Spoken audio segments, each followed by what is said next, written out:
여러분 이번 시간에 끓는 점에 대해서 이야기를 한번 해볼 건데 끓는 점도 우리는 물질의 특성이라고 이야기할 수 있어. 물질의 특성이라는 것은 물질을 구별짓는다. 물질을 구별짓는 것은 뭐냐면 그 물질 고유의 성질. 물질이 같으면 같은 성질이고 물질이 다르면 다른 성질. 그러니까 즉 물질이 다를 때는 끓는 점도 어떻다? 다르다는 얘기가 되는 거지. 그래서 끓는 점도 물질의 특성이 되는 건데 우리가 과학에서 점이라고 하는 거는 온도라는 걸 이야기 생각하면 돼. 온도. 그러니까 끓는 점이라는 건 바로 끓는 온도다. 자, 끓는다는 건 뭐예요? 어떤 상태에서? 바로 액체 상태에서 무슨 상태로? 기체 상태로 바뀌는 것을 우리가 끓는다고 이야기하는 거지. 여러분들 냄비, 라면 냄비에다가 물을 끓인다라고 생각했을 때 라면이 끓을 때 부글부글부글 안에서부터 이렇게 기포가 생기잖아요. 이 기포가 바로 뭐냐면 바로 기체가 된 거지. 뭐에서? 액체인 뭐에서? 물에서 뭘로? 기체로. 이 내부에서부터 액체에서 기체로 바뀐다.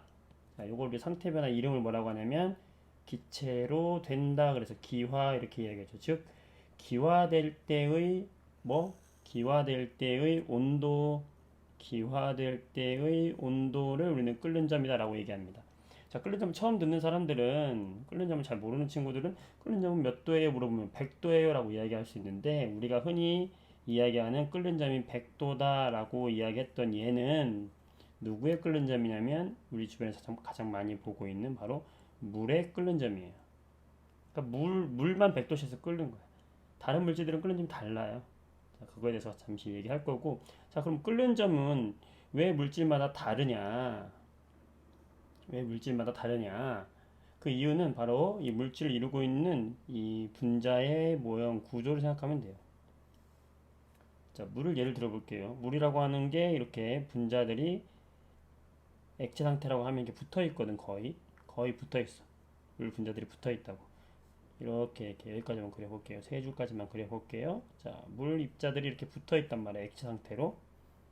이 액체 상태로 붙어 있는 아이들은 이 옆에 있는 분자들과 눈에 보이지 않는 힘으로 붙잡혀 있어. 이 붙잡혀 있는 이 힘을 우리는 분자 간의 인력이라고 이야기를 하는 거고, 물 분자 같은 경우에는 요거 하나가 어떻게 생겼냐면은 산소 원자 하나와 수소 원자 두 개로.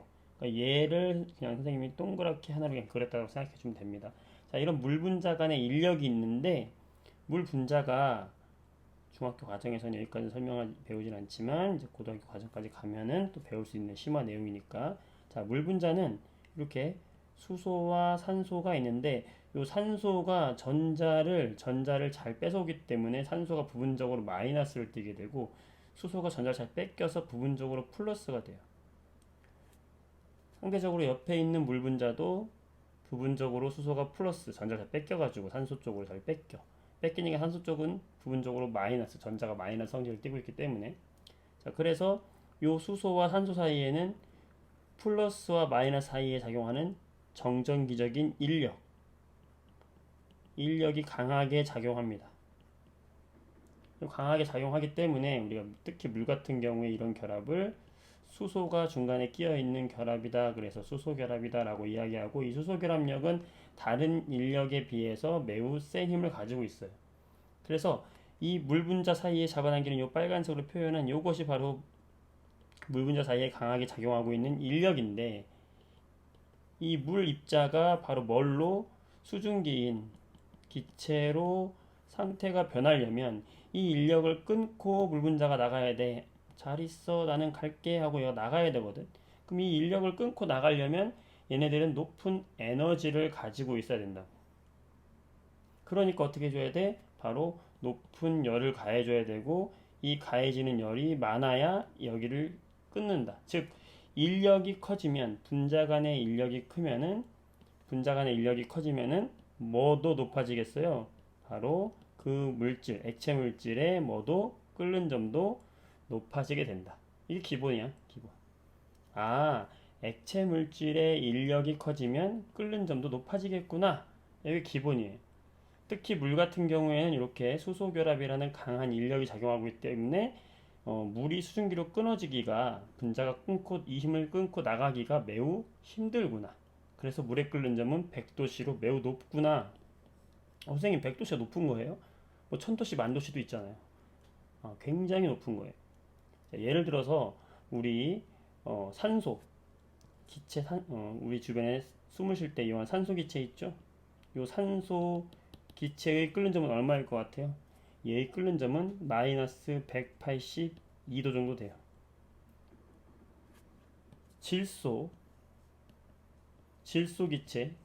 기체는 끓는 점이 얼마일 것 같아요? 얘는 마이너스 196도 정도 돼요. 이게 무슨 말이냐? 우리가 생각할 때 마이너스 180도, 마이너스 196도, 매우 낮은 온도 같지만 산소라는 녀석은 마이너스 182도가 되면은 산소한테는 엄청 뜨거운 높은 온도야. 질소한테 마이너스 196도는 엄청 뜨거운 온도. 얘가 뭘로 바뀐다? 기체로 바뀐다. 질소가 뭘로 바뀐다? 기체로 바뀐다. 그래서 우리가 살고 있는 상온이라고 하는 이 온도는 보통 한 25도를 얘기하는데, 우리가 살고 있는 상온에서 얘네들은 매우 높은 온도이기 때문에 산소는 뭘로 존재하고 있어? 기체로 존재하죠. 질소는 뭘로 존재하고 있어? 기체로 존재하죠. 이미 끓는 점을 한참 넘어섰기 때문에 기체로 존재하고 있다. 끓는 점은 물질마다 다르고 물질의 분자 간의 인력에 의해서 끓는 점이 달라진다. 인력이 커지면 끓는 점도 높아진다. 생각해 주면 되고요. 여기서 또 기억해 줄 것은 우리가 끓는 점에 따라서, 자, 우리가 이제 녹는 점과 끓는 점 이야기를 아직 하진 않았는데, 녹는 점이 있고 이제 어는 점이라는 게 있는데, 물질이 얼기 시작하는 온도, 물질이 녹기 시작하는 온도 같은 온도인데, 물로 예를 들면은 여기가 0도씨고 그 다음에 끓는 점은 몇 도씨에 물 같은 경우는 100도씨잖아, 그치? 자, 그때 물이 요 사이에 있을 때는 무슨 상태예요? 액체 상태죠? 즉 어는 점과 끓는 점 사이에 존재하면 이 물체는 무슨 상태다? 액체 상태로 존재한다. 자, 이제는 물이 아닌 다른 물질도 이제 생각을 해야 되니까 요 온도는 지울게요. 그때 요 끓는 점보다 높은 온도에서는 이 물질은 뭘로 존재할까? 이미 끓었으니까 뭘로 존재할까? 기체로 바뀌겠죠? 기체로 존재한다. 자, 어는 점보다 낮은 온도에서 뭘로 존재할까? 얼었죠? 고체로 존재하겠죠. 즉 이렇게 어는 점, 녹는 점 또는 끓는 점과 요 사이에 있으면 액체고, 끓는 점 이상에서는 기체다. 오늘은 지금 끓는 점에 대해서 이야기만 하니까 요거를 기억을 해주시기 바랍니다. 자, 그 다음에 첫 번째 기억할 거 뭐였어요? 인력이 강할수록, 분자 간의 인력이 강할수록 끓는 점도 어떻다? 높아진다. 요게 중요한 팩트였고, 그 다음에 자, 항상 물은 100도에서 끓을까요, 여러분? 그러면 질문해 볼게. 자, 물의 끓는 점은 항상 always 100도씨일까요, 여러분들? 선생님, 물은 100도에서 끓잖아요. 자, 정답은 아니옵니다. X예요.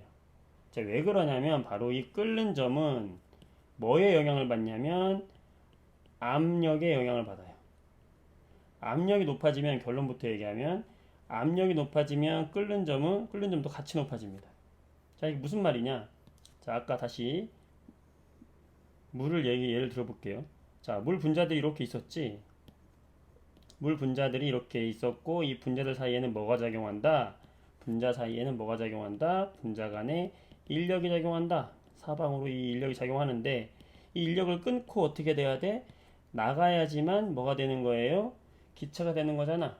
자, 근데 주변에 압력이 커가지고 여기 막아놓고 주변에서 너 나오지 마 하고 큰 힘으로 이렇게 막는다고 생각해봐.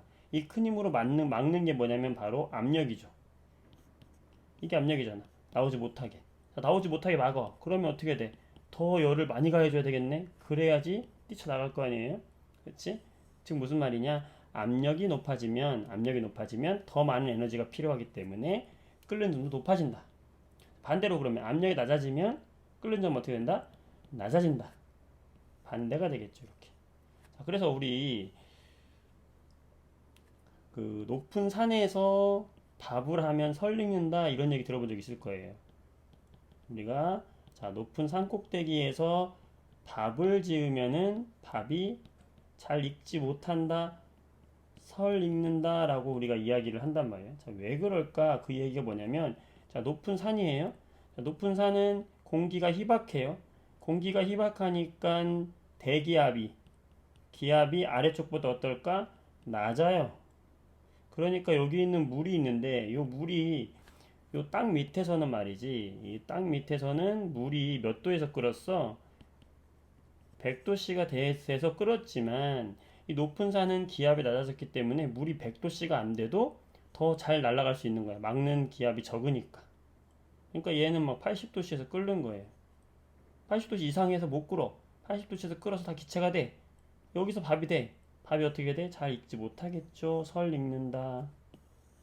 이렇게 되는 거예요.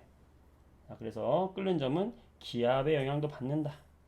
그래서 물에 끓는 점이 더 높아지려면 여러분들 높은 산에서는 설익지만 이걸 반대로 생각하면 어떻게 되냐면, 자, 우리가 일반적으로 밥을 하는 밥솥, 그냥 밥솥 냄비가 아니라 이 냄비 위에다가 높은 압력에 견딜 수 있는 뚜껑을 막았다고 생각해봐. 그럼 이 기체들이 나가려고 막 만들어지는데 뚜껑이 세게 딱 막혀서 못 나가. 못 나가면 여기 내부에 기체의 압력이, 기체가 아둥바둥거리면서 막 벽을 칠 테니까 압력이 어떻게 돼? 커지겠죠. 압력이 커지면 어떻게 될까요? 이 물에 끓는 점이 어떻게 될까요? 높아지겠죠. 막 100도에서 끓던 것이 막 130도까지 올라간단 말이야. 그러니까 밥이 어떻게 돼? 쌀이 잘 익겠지, 맛있겠지. 바로 이게 뭐야? 바로 칙칙칙칙칙 압력 밥솥. 아, 압력을 높여가지고 끓는 점을 높여준 장치가 바로 압력 밥솥의 원리구나. 자, 여기까지. 이게 모두 끓는 점이에요. 자, 끓는 점. 그 다음으로 이제 끓는 점에 대해서 그래프로 우리가 좀 알아볼 게 있는데, 어떤 물질을 가열을 했을 때 끓는 점은 물질마다 다르다 그랬죠. 그래서 물질마다 다른 물질의 뭐다? 특성이다. 특성이라는 것은 물질마다 어떻다? 다르다.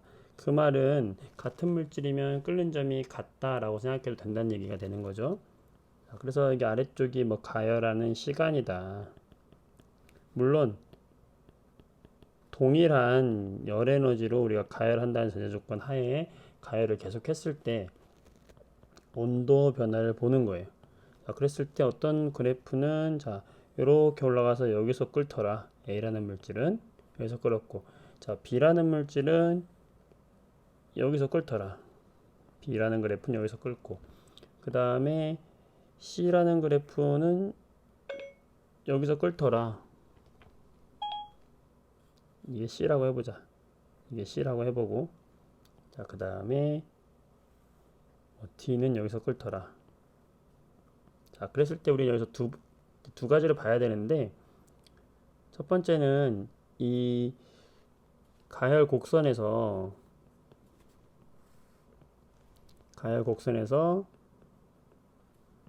어떤 온도가 아니라고 합시다. 가열 곡선에서 어떤 물질이 이렇게 온도가 올라가다가 일정해지는 그 순간, 자, 여기 온도가 올라가는 여기 왼쪽은 지금 상태가 액체 상태일 거란 말이야. 액체 상태에서 온도가 일정해지는 이 지점, 바로 이 지점, 이 파란색으로 표시한 이 지점이 바로 온도가 뭐냐면 바로 이때의 온도가 끓는 점이 되는 거예요. 왜 끓는 점이냐? 바로 액체 상태에서 여기서는 뭘로 바뀌고 있냐면 아까 이야기했듯이 뭘로? 기체로 바뀌고 있는 거예요. 자, 바뀌다가 이 기체로 모두 다 바뀌면 그때부터 다시 온도가 증가해. 왜? 이때 이후에는 전부 뭘로 바뀐 거냐면 기체로 바뀌었다고 볼 수 있어요. 자, 그럼 여기서 여기까지 왜 온도 변화가 없느냐? 왜 서술형으로 잘 나오는 문제인데 왜 온도 변화가 없이 일정하게 온도가 유지가 될까? 자, 이것은 물질이 액체 상태의 물질이 기체 상태로 떨어져 나가는 이 상태 변화하는데 에너지를 쓰기 때문에 그래. 무슨 말이냐? 여기 액체 물질들은 온도가 올라가면 액체끼리의 진동하는 요 에너지가 증가하면서 빨리빨리 제자리 진동을 잘한단 말이야. 기체들도 자기들이 다 기체로 날아갈 때 이렇게 에너지로 써요. 그런데 이 액체에서 기체로 상태가 변하고 있는 상태 변화를 하고 있는 중에는 아까 이야기했듯이 이 분자 사이의 인력, 이 인력을 끊고 상태 변화하는 데에만 오로지 에너지를 전부 쓰기 때문에 온도 변화가 없이 일정하다라는 거예요. 자, 그래서 이때의 온도가 바로 뭐다? 끓는 점이다라는 거지. 자, 그럼 A의 끓는 점은 어디가 되겠어요? 여기가 되겠지? A의 끓는 점. 자, 그 다음에 B하고 C의 끓는 점 어디가 되겠어요? 여기가 되겠지? 여긴 A. D의 끓는 점은 어디가 되겠어요? 여기가 되겠지? 자, 그럼 여기서 같은 물질로 볼 수 있는 건 누굴까? 바로 B하고 C는 어떤 물질이다? 같은 물질이다. 자, 그런데 왜 여기서 그래프 차이가 날까? C는 더 B보다 어떻게 돼? 더 빨리 끓었다는 거죠. 그 얘기는 뭐예요? 바로 빨리 끓었다는 거는 양이 적다는 거지. 무슨 말이냐? B의 양은 이만큼이었고 C의 양은 이만큼이었던 거야. 그래서 얘를 가열하면은 B는 양이 많기 때문에 얘가 액체가 기체가 되는데 걸리는 시간이 오래 걸린 거야. 롱타임 걸린 거죠. C는 좀 더 빨리 기체로 변한 거고. 그래서 좀 C가 빨리 끓는 점에 도달했다 일 뿐이고 끓는 온도는 어떻다? 같다. 같은 물질이다. 이 첫 번째. 자, 그 다음에 끓는 점을 비교하시오. 누가 제일 높아요? A가 제일 높죠? A가 제일 높고 그 다음 뭐 B하고 C, 그 다음 뭐 D. 자, 여기서 이 끓는 점의 차이, 끓는 점, 우리가 보일링 포인트에서 BP라고 쓰기도 하는데 이 끓는 점 차이가 나는 이유. 자, 끓는 점 차이는 결국에 분자 간의 뭐 그 액체 분자 사이에 뭐 인력의 차이라고 그랬죠? 그럼 바로 이 순서가 바로 인력의 순서이기도 하겠지. 자, 이렇게 같이 그래프를 해석하는 문제까지 하면 여러분들이 끓는 점에 관해서 다 적용이 된다. 이렇게 생각을 하면 되겠네요. 여러분들 끓는 점 물질의 특성 중에서 끓는 점 물질마다 끓는 점은 다르다. 끓는 점은 분자 간의 인력과 관계가 있다. 인력이 높을수록 끓는 점이 높아진다. 그 다음에 압력과도 관계가 있다. 끓는 점은 압력이 높아질수록 끓는 점이 높아진다. 그 다음에 그래프에서 끓는 점 상태에서는 온도 변화가 없이 일정하다. 왜? 상태 변화를 하고 있는 과정에 에너지를 다 쓰기 때문이다.